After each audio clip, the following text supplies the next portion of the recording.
обтирание хуфов — это то, что подтверждено достоверной сунной, причем передано многочисленными путями передачи от сподвижников Мухаммада, алейхиссалату вассалам. Мы сказали с вами, что имам Ахмад сказал, что у меня в сердце нет никакого сомнения относительно масха, обтирания хуфов. Сказал, это тот вопрос, относительно которого передано 40 хадисов от пророка и его сподвижников. И это, мы сказали, отличительная черта ахля сунна валь джамаа, отличающая ахля сунна валь джамаа от рафидитов, от шиитов, которые не обтирают хуфы. Но мы сказали с вами, что для этого есть определенные условия. И сегодня, иншаллаху тааля, мы разберем эти условия. Первое условие, что хуфы или носки, они должны быть одеты в состоянии чистоты. То есть, после того, как человек совершил омовение, помыв ноги. Пророк, алейхиссалату вассалям, сказал Мугир ибн Шу'ба, когда Мугир ибн Шу'ба хотел снять с него хуфы, чтобы помыть ноги, да, когда пророк, алейхиссалату вассалям, совершал омовение, пророк, алейхиссалату вассалям, сказал ему: «Дa'хума фа инни адхальтухума фахиратейн». Оставь их, потому что я одел их чистыми, то есть в состоянии чистоты. И пророк, алейхиссалату вассалям, просто говорит, Мугир ибн Шу'ба протер, сделал масх этих хуфов.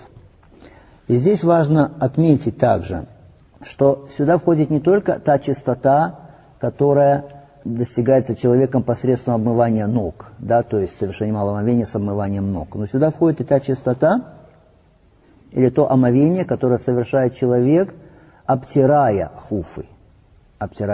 То есть о чем идет речь? Например, если ты совершил омовение, то есть омовение полное уже. Полное, значит, ты помыл обе свои ноги, а потом одел носки или одел хуфы. Ты одел их как? В состоянии чистоты, в состоянии ритуальной чистоты. И здесь ты можешь их что? Обтирать определенный срок, о котором мы потом поговорим. Потом, если ты нарушишь омовение, или даже не нарушишь его, захочешь обновить омовение, хорошо, совершить его еще раз, ты уже можешь вместо того, чтобы мыть ноги, снимать эти носки или хуфы, просто их что? Обтирать.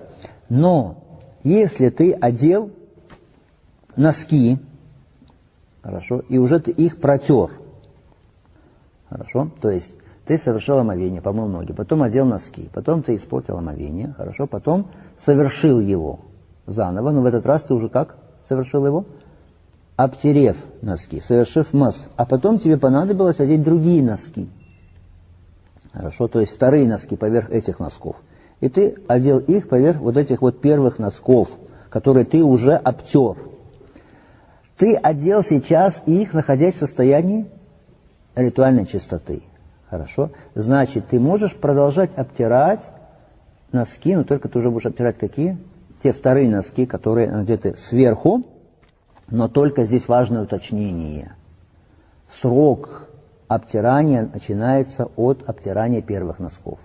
То есть, если ты эти носки одел, предположим, когда прошло уже половина суток, вторые носки ты одел на эти первые, которые обтирал, то это не значит, что начинается новый срок для обтирания этих вторых носков. Да, нет. Срок от тех первых, то есть тех носков, которые ты одел, совершив полное омовение, когда ты вымыл ноги. Аллаху Та'алям, это более правильное мнение в этом вопросе. Хорошо?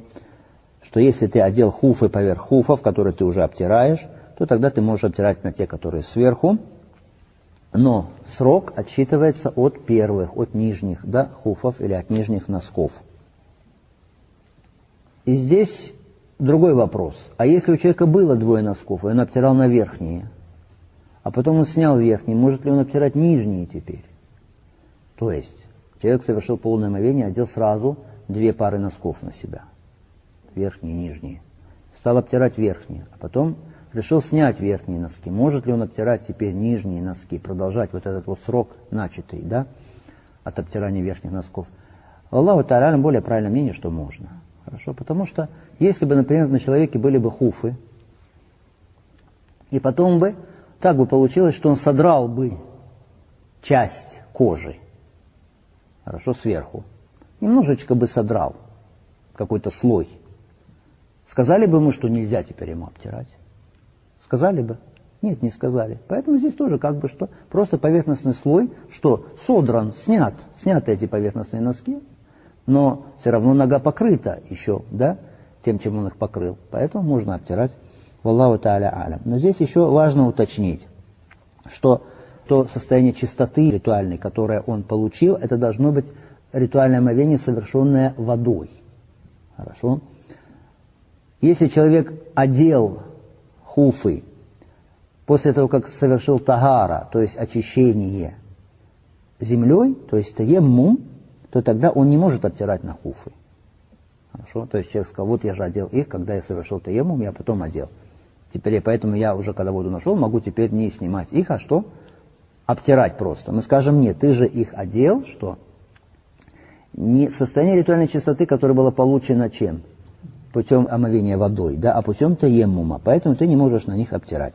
Например, человек находится в пути, у него нет воды, и он совершил таеммум и одел потом хуфы в состоянии чистоты, да, но в состоянии какой чистоты? Полученной через что? Через таеммум. После этого он нашел воду и захотел взять вуду, и в этом случае, что мы говорим ему? Обязательно сними теперь свои хуфы или носки и помой свои ноги при совершении вуду, при совершении абдеза, при совершении малого омовения, и нельзя тебе их обтирать в этом случае, потому что ты не одел их в состоянии чистоты, полученном в результате чего? Омывания ног водой. Потому что таеммум – это такой вид очищения, который связан только с чем? С обтиранием лица и кистей рук. Все.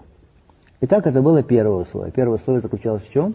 В том, что хуфы или носки должны быть одеты в состоянии ритуальной чистоты. Второе условие, что обтирание возможно только при возникновении малого хадаса. Что такое малый хадас? Хадас – это нарушение омовения, нарушение состояния ритуальной чистоты у человека. При этом это нарушение может быть малым или большим, то есть малый хадас или большой хадас. Малый хадас – это что? Или малая нужда, или большая нужда, или выход ветров, да, или те вещи, которые нарушают что? Малое омовение. Но есть еще большой хадас. Это нарушение в виде чего? Полового сношения, хорошо ли семяизвержения.